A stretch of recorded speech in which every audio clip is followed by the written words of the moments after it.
Dear students, with reference to the Indian Parliament and other important topics are there that I have given.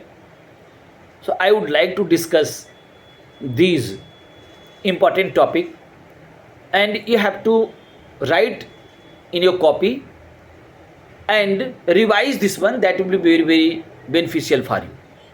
Many terms are there I would like to teach today.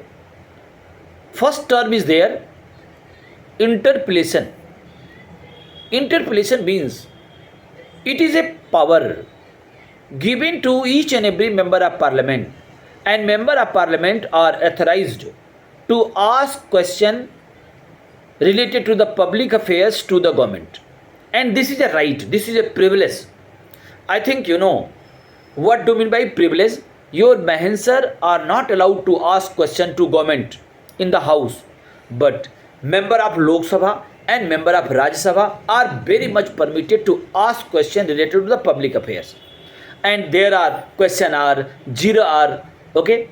In these time period, in these hours, member of parliament can ask question, and when member of parliament will ask question, this power is known as power of interpellation. I think there is no doubt regarding the term interpellation.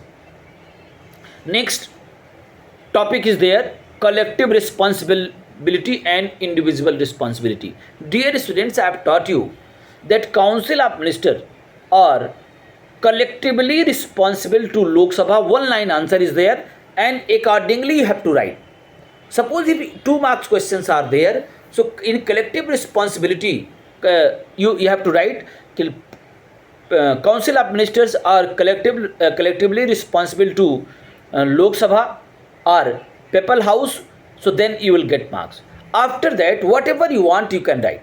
Suppose you are going to write more points, so you can, second point you can write कि council of ministers are sink and swim together, means they are collectively responsible to each and every policy. Suppose any policy, suppose Rafale has been purchased by Indian cabinet, decision taken, so only our honorable defense minister will be not responsible, entire cabinet will be responsible, entire council of ministers are responsible. On this principle our council of ministers are working. Third point, if you want to write, so you can make one more point. If no confidence motion has been passed against any minister, then only respective minister will not resign, entire cabinet will resign. So these are important points related to the collective responsibility. Suppose if question will be asked, individual responsibility. If individual responsibility will be asked, so in individual responsibility, one line answer is there, each and every minister individually responsible to President of India. There is no any dispute, collective responsibility will be asked, so your answer will be there, council of ministers are collectively responsible to Lok Sabha. If individual responsibility will be asked, your answer will be there, each and every council of minister are individually responsible to President of India. Only this much. You'll write, you will get marks. And how many points you'll write, it will depend upon your marks. Suppose 1 marks question, accordingly you'll write. Suppose 3 marks question, so minimum 3 points must be written. So this is your rules and regulation. Accordingly you have to frame answer, otherwise you will not get marks. Okay, so to the point answer must be written. One more question is there, state the immediate cause of revolt of 1857. So I think all my students are very much familiar regarding this question, but how to start this question, it is very important. You should write, only if you listen you will forget, you should make notes, and if you will write accordingly, so definitely you will get marks. And I am talking about you will get full marks, nobody will reject your marks. So Immediate cause, suppose immediate cause of the revolt of 1857 or first war of independence, your answer will be there. In place of old muskets, a new infield rifles was introduced in British Indian Army in 1856. That is point number 1. Meaning, point number 1, understand this one. I am going to explain this one. Earlier, old muskets was used. So I think development taken place and new gun invented. So in place of old muskets, a new infield rifles introduced in British Army in 1856. Are you getting first point? Second point you'll write. Means point you'll write and what I am explaining understand only. Second point you can write.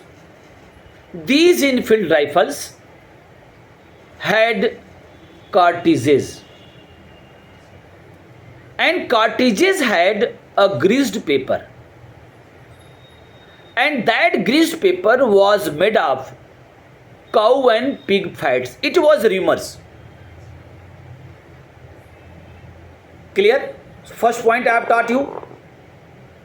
In place of old muskets, a new infield rifles was introduced in British Army in 1856.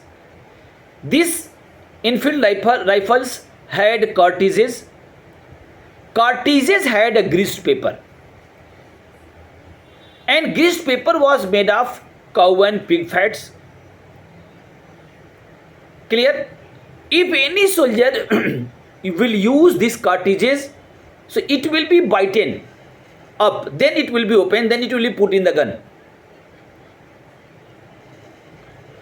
If any Hindu soldier will bite, so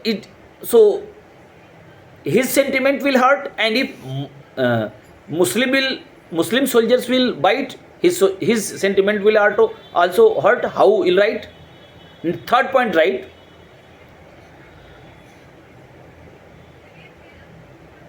Cow was sacred for Hindu and pig is taboo for Muslims. So when soldiers use this cartridges, so their sentiment hurts, and this is main reason for the revolt of 1857. Immediate cause I am talking. After that, whatever you can write. So 3 points you have to write according to your teacher's suggestion. Next question is there.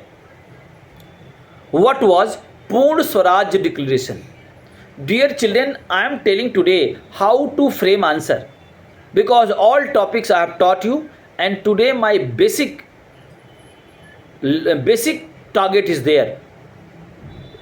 Basic endeavor is there to provide you a comprehensive knowledge how my words will write answer. I am not teaching in detail. I am talking about to the point. So Purna Swaraj Declaration, you write this one. Purna Swaraj Declaration was passed by Indian National Congress in 1929 at Lahore session.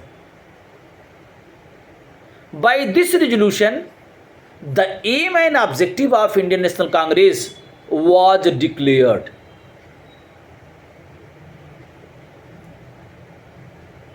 That the goal of Indian National Congress will be now Purna Swaraj, complete independence. So dear students, you should pay attention. There are 2 type of questions. Swaraj means self-rule within the British Empire, status like Canada, Australia and Ireland. Purna Swaraj means complete independence. So you both points you should understand. Next question is there, mention 2 objective of INA. So INA, I think Indian National Army. If army will be there, so target will be there to fight with the British Army with modern guns, and many objectives given. This is very easy, that I will not teach this one. And next point is there, explain the term aggressive nationalism. Dear students, aggressive nationalism, how to define? Aggressive nationalism is also known as militant nationalism. meaning love for own country but hate to other country. If this type of sentiment will be there, then what will be happening? Fear will be there, apprehension will be there, mutual hatred will be there. Only this point, this much you will write, you will understand. And last question, mention two causes that led to the rise of fascism and Nazism. Okay, suppose 2 marks question is there. So any two causes you can write, but which cause you'll write most? You have to pay attention. First point, write dissatisfaction with the Treaty of Versailles, and you define. And after that, whatever you want, you can write, no issue. In this video, only this much. And next video, I'll teach you question hours, special power of Lok Sabha and Rajya Sabha, and functions of speaker. And functions of speaker notes will be given by me as it is. You have to write. Nobody will change. Thank you.